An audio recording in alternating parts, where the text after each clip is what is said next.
You're about to play an unfinished level from The Last of Us Part 2.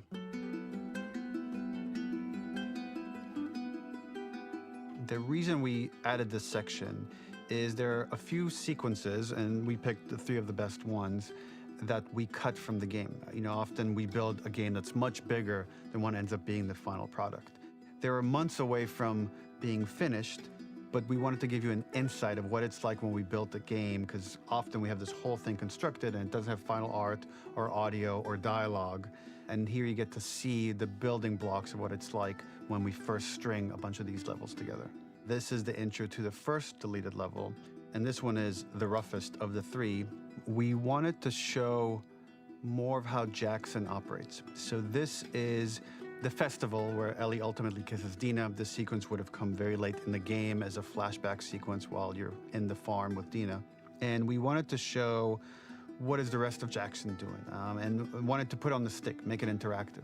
So you could see when you're outside, there are all these almost like carnival games that you can play. You could mix drinks, you could play with these kids that are playing a sort of clicker Marco Polo, sit down and listen to conversations. And all the different interactions were first or second pass, very, very early passes. The building blocks are there, but nothing is final. And ultimately, while we were very excited by this sequence, it's pretty fun and lighthearted. It just slowed things too much as we're barreling towards the end of the story at this point. So again, reminder, rough, missing audio, missing animation, missing gameplay tweaks, missing dialogue, but pretty representative of what it would have been. So enjoy.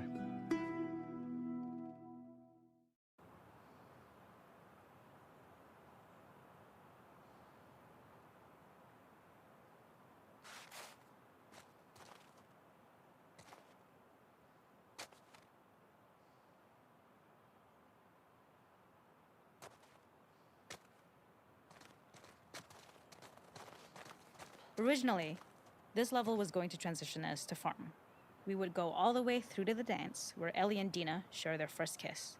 Then we would play through farm, and when Ellie plays the guitar at night, she would remember the Seth incident. So, the opening for this was a little tricky. We needed it to match at least a little what you might expect emotionally coming from prior beats, because we were already purposefully disorienting you in time and space. Remember, you just came from this huge fight. To jump straight into it would have been a little too jarring. After some back and forth, we rooted it in Ellie's nerves, calling back to her hands shaking in the theater. But this time, for a much more innocuous reason we'll find out later. She's nervous because she has a crush on Dina, who is the only reason why she's here at the dance. Something we really wanted to do was highlight the way their lives had turned upside down since she went down this path. We had this idea of recontextualizing all of our usual gameplay mechanics that were designed for really violent ends. The workbench, door bashes, throwable weapons, and even the infected, which is my personal favorite. Peppered throughout the level are moments of levity or shared history, all the while seeing how happy and mundane they all were before her huge revenge odyssey.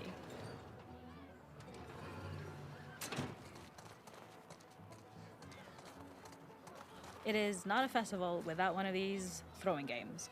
This one, of course, uses our throwable system where you're often chucking explosive things or stunning things, but for a more wholesome purpose, although some people take this game really seriously.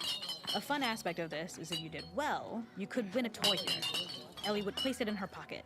If you had done this, you'd find the toy with JJ, the baby, later back at the farm. When we cut this, the toy made it through anyway because it was so cute. It is the same one you see on the tractor at the farm. Ollie the elephant.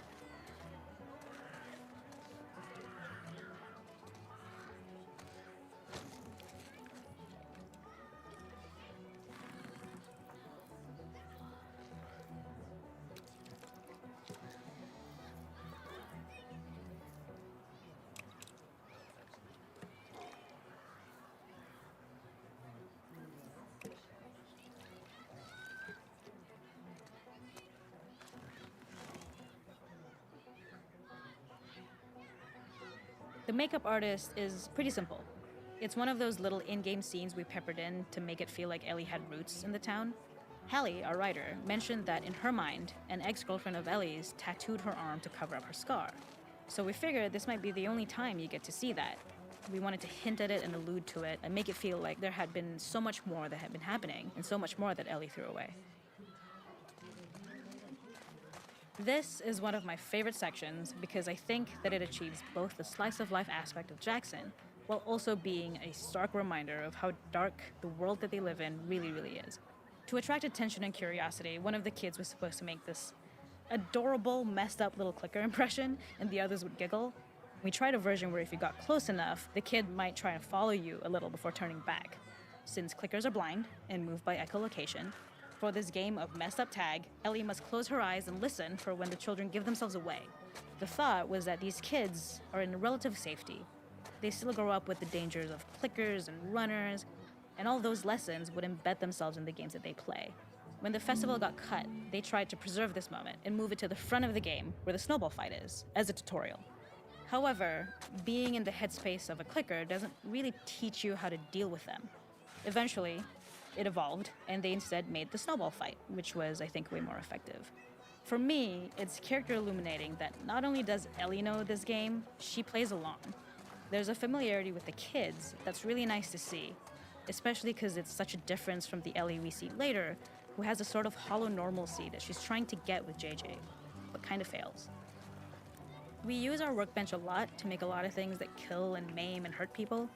Here, we had the silly idea of using the same feel, harkening back to the same animations, using the exact same UI to instead fix a drink.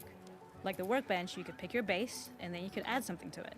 And at the time, we had some different reactions from Ellie based on how strong you chose to make the drink. Something we wanted to prototype, though, before it got cut, was picking up some ingredients around to add, like a lime or maybe a bottle of someone's favorite whiskey or salt, like you were earning upgrades. We also toyed with having Ellie carry around the drink you made and occasionally sip it, psyching herself up to go talk to Dina inside because she's nervous. It got too noodly, though, because she would need to keep placing it somewhere before she did anything, so it would have ended up more trouble than it was worth.